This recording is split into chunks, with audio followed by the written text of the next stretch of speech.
This is my 2000 Jeep Sahara Wrangler. It's for sale right now at the moment. Super clean, 155,000 miles, 6-cylinder stick shift, 5-speed, rust free. I just picked it up yesterday. It's going up for sale today. Super clean. This is one of the hardest Jeeps to find, a black Sahara. You find green ones and brown ones and white ones all the time, but a black one, this is very rare. My favorite part about this Jeep is the interior. The green interior is beautiful. Super clean.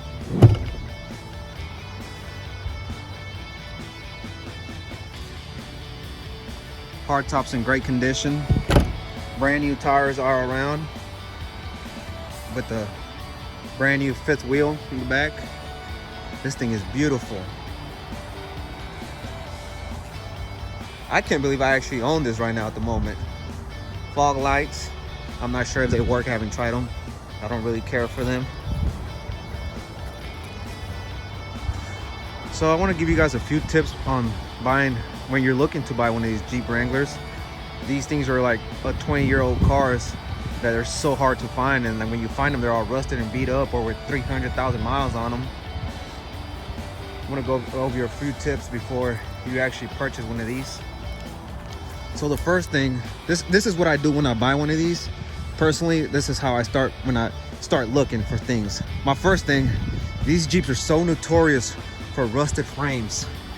Like if you look down here, the surface rust, but there is no holes or anything. Make sure there's no holes, rusted spots anywhere. A lot of people put plates on them from them doing their own welding, but this one's actually in great shape. This one's actually in very great shape. That's the first thing I look. I actually look on both sides just to make sure. When you're purchasing one of these, this is the first thing you want to check. Just to put a new frame on this is like $2,000 plus labor. So you do not want to have that problem when you purchase one of these. That's the first thing you check, the frame. Second thing, here in the fenders, they rust notorious. What happens is when it rains, the Jeep holds all the water right here, so there's always holes on both sides. I've usually seen them on both sides, but this one's actually very nice and clean. What you're supposed to do is when you wash this Jeep, you're supposed to lift up the hood and with a cloth clean right here, dry the water out. They're also really notorious for this rusted hinges. These things rust like crazy. You can see there's barely some surface rust starting right there. The other one's super clean.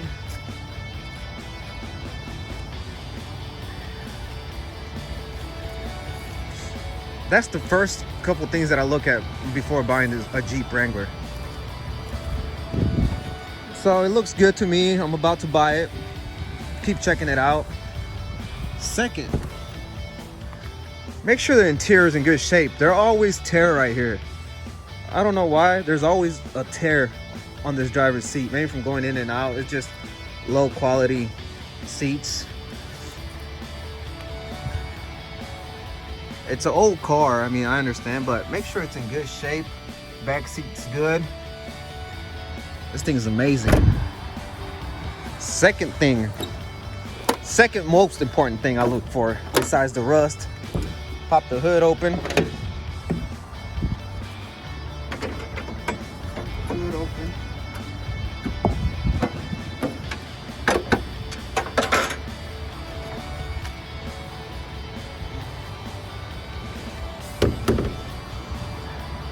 Here it is, 4.0 inline 6, the most powerful motor Jeep ever made. It needs an oil change. I always check the oil, make sure it's not leaking anything. It's not leaking. I put it in my driveway just to make sure it wasn't leaking anything. It's not leaking. Make sure the oil is good. There's your oil. Make sure it's good. Make sure there's nothing crazy going around, any major leaks or something out of that you don't want to deal with. Make sure there's no white, what can I call it? Kind of looks like a dry salt. When there's dry kind of looking salt on stuff on the motor, It means that you have a blown head gasket. So always make sure there's no dry stuff around there, white stuff. Kind of looks like when salt dries, that's what it looks like. Make sure you don't have one of those. Make sure your coolant's good. Make sure it doesn't smell like antifreeze. Brake fluid's good, I checked that. Power steering is right here. This if you take care of this motor lasts at least, I've seen them with 350,000+ miles with the same motor. This is a 2000. You gotta understand, it's not a brand new car, but you gotta know what you're buying. Make sure everything looks good. Make sure there's no leaks underneath. So you tell the owner, I'm about to take it. Do you mind if we test it out, drive it around the block or something? You always want to drive a car before you buy it.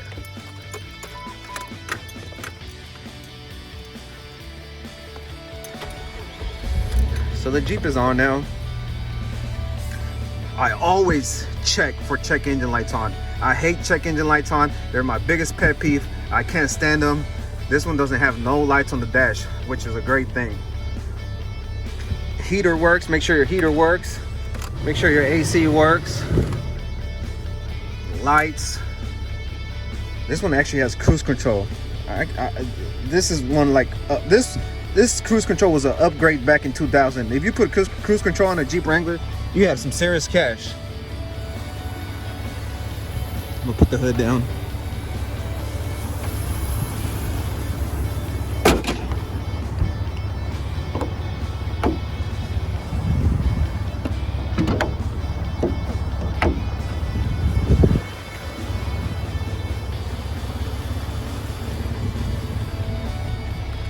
So this is an off-road vehicle, so you always want to make sure the 4x4 works.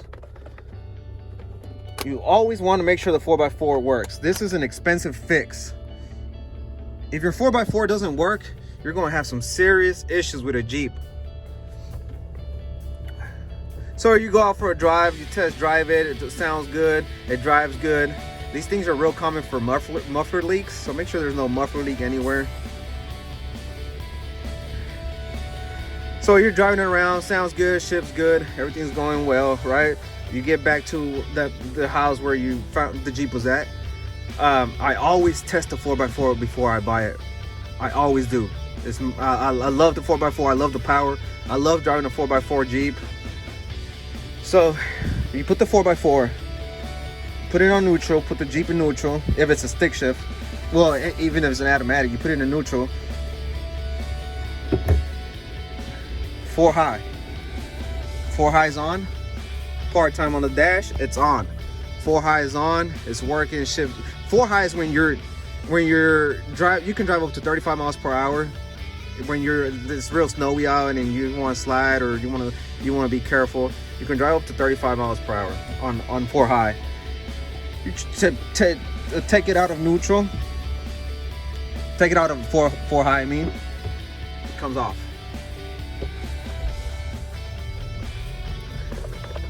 You always want to put it on gear and just make it run a little bit so you can unlock the 4x4.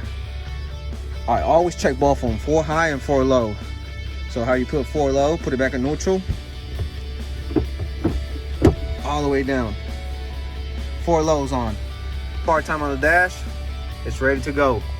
The 4 low is, if you're real, the only time you're going to use 4 low is when you're stuck in the mud and you're like really can't get out. 4 low would just put the power on the Jeep to get out. 4 low is like serious, like stuck mode. You do not need to put 4 low if you're just driving around or just, you know what I mean? 4 low is when you're like really stuck in the mud and you're having trouble getting out. That's when you click in the 4 low. It works. I made sure. I don't like putting the 4x4 on the pavement. Put it back on neutral. Take the 4x4 off. Put the Jeep in gear.